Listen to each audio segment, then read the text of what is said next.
ოცნების მთავრობის ანტიდემოკრატიული ნაბიჯები ქართულ ახალგაზრდებს ევროპული განათლებისკენ გზას უკეტავს. თუმცა ამის გამოსწორების ნაცვლად არაღიარებული მთავრობის წევრებმა იერიში გერმანიის მთავრობასა და ელჩზე მიიტანეს. პირველი განცხადება ეგრეთ წოდებულმა განათლების მინისტრმა გააკეთა და გერმანელი კოლეგა, რომლის გადაწყვეტილებითაც საქართველოსთან სამეცნიერო თანამშრომლობა შეჩერდა, პოლიტიკური არეულობის შემოტანის მცდელობაში დაადანაშაულა. აღნიშნული განცხადება არ შეეხება არც ორმხრივ და ერთობლივ პროექტებს, არც უნივერსიტეტო თანამშრომლებს, არც სტიპენდიებს ან კვლევებს, სადაც რომელშიც ქართველი სტუდენტები და მკვლევარები არიან ჩართულნი. ჩვენთვის გარკვეულწილად მოულოდნელიც არის, რომ ადამიანმა გერმანიის განათლებისა და კვლევის მინისტრმა მის ბოლო სამუშაო დღეს გამონახა დრო იმისთვის, რომ ჯერ არც კი დაწყებული რაღაც სამომავლო თანამშრომლობის დროებით შეჩერების შესახებ მიიღო გადაწყვეტილება. წულაძეც არც ეგრეთ წოდებული პრემიერ-მინისტრი ჩამორჩა. ირაკლი კობახიძემ თქვა, რომ წარმავალმა გერმანელმა მინისტრმა საკუთარი გადაწყვეტილებით კუდი მოიქნია. ელჩ პიტერ ფიშერს კი რადიკალი უწოდა. რეალურად გერმანიის ელჩი თქვენ საქართველოში არ ყავს, მათ ყავთ წარმომადგენელი რადიკალურ ოპოზიციაში, სხვა არაფერი არ შეიძლება ეწოდოს გერმანიის ელჩს. ეს ვითარება უნდა შეიცვალოს, ნახოთ, ჩვენ რა თქმა უნდა მაქსიმალურად ვართ დაინტერესებული გერმანიასთან მჭიდრო ურთიერთობების აღდგენის.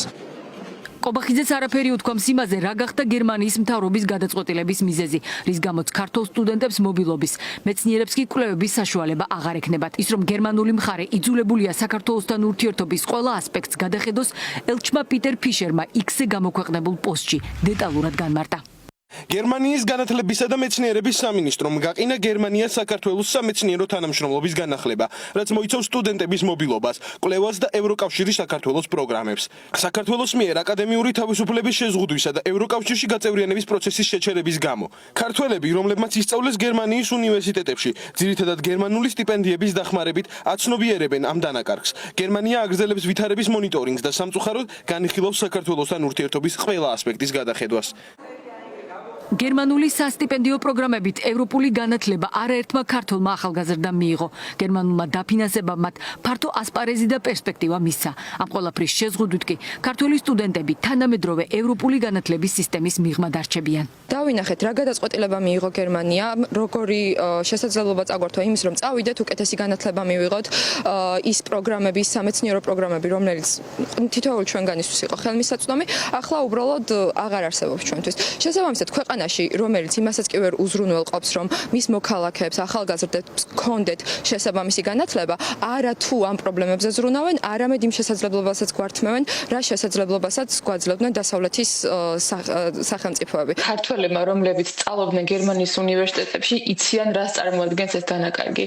და როგორც ადამიანს, რომელმაც ვისწავლე გერმანიაში და თავადვე ამჟამად ვარ გერმანული აკადემიური სისტემის წევრი, საკუთარ თავზე მაქვს გამოცდილი სიკეთები, რაც გერმანია გვთავაზობდა ქართულ ახალგაზრდებს განათლებისა და მეცნიერების მიმართულებით. რასაც ჩვენ საქართველოში შევქმნით, ამის გატანა რა თქმა უნდა გაგვიჭირდება.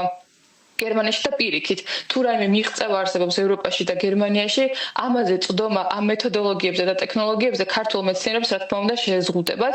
განათლების ექსპერტები ამბობენ, რომ სამინისტროს მხრიდან კვლევებს და ზოგადად მეცნიერებას სათანადო ყურადღება არასდროს ეთმობოდა და ეს სეგმენტი ძირითადად ევროკავშირისა და ცალკეული ევროპული ქვეყნების მიერ გამოყოფილი თანხებით ფინანსდებოდა. ამ ყველაფრის შეჩერება კი განათლების სისტემისთვის დიდი დარტყმა იქნება. ათწლეულების განმავლობაში გამორჩევმა ქართველმა მეცნიერებმა, განათლების ექსპერტებმა, სამეცნიერო წრეებმა მთლიანად მიაღწიეს იმას, რომ ჩვენ საქართველოს აკადემიური სივრცე არის საერთაშორისო აკადემიური სივრცის ნაწილი და ამ საერთაშორისო პროექტებში იღებენ მონაწილეობას როგორც ქართველი მეცნიერები, ისე მიდის გაცვლა სტუდენტების, ხო? აი ამას ყველაფერს ანგრევს ფაქტობრივად ქართული ოცნება აწლეულების განმავლობაში ნაშენებ სისტემას ანგრევს იმითი, რომ მიათრევს საქართველოს რუსული სივრცისკენ. პარტნიორული პროექტები გერმანიასთან გვაძლევს საშუალებას, რომ ძირეულად განვაახლოთ ჩვენი, ესე იგი, სამეცნიერო ტექნიკური ბაზა. ეს არის ერთიანი ევროპული სამეცნიერო სივრცე, სადაც ჩვენ ვართ მათი, ასე ვთქვათ, თანაბარი პარტნიორები. აქტიურად მოწყვეტა ჩვენი ესეთი ძირითადი უფრო მნიშვნელოვანი პარტნიორისგან ალბათ, ვიდრე ამერიკის შეერთებული შტატები, ყოველ შემთხვევაში გარკვეული მიმართულებებით. არის კატასტროფული, ხო, ესე იგი ეს არ ვიცი, რაღაცნაირად ალბათ ვიცხოვრებთ, მაგრამ ძალიან გაგვიჭირდება ყოველ შემთხვევაში. პოლიტიკური იზოლაცია, რომელშიც ქართულმა ოცნებამ ქვეყანა მოაქცია, ნელ-ნელა გადადის ისეთ ფაზაში, რომლის შედეგებიც უკვე ახალგაზრდა თაობის მომავალზე ისახება. მართალია ჯერჯერობით ისევ მოქმედია გერმანიის ერთ-ერთი ყველაზე ცნობილი სასტიპენდიო პროგრამა დაადი, თუმცა არავინ იცის რა იქნება მომავალში, რადგან ქართული ოცნება ქვეყნის დასავლურ ორბიტაზე დაბრუნებას როგორც ჩანს არ აპირებს.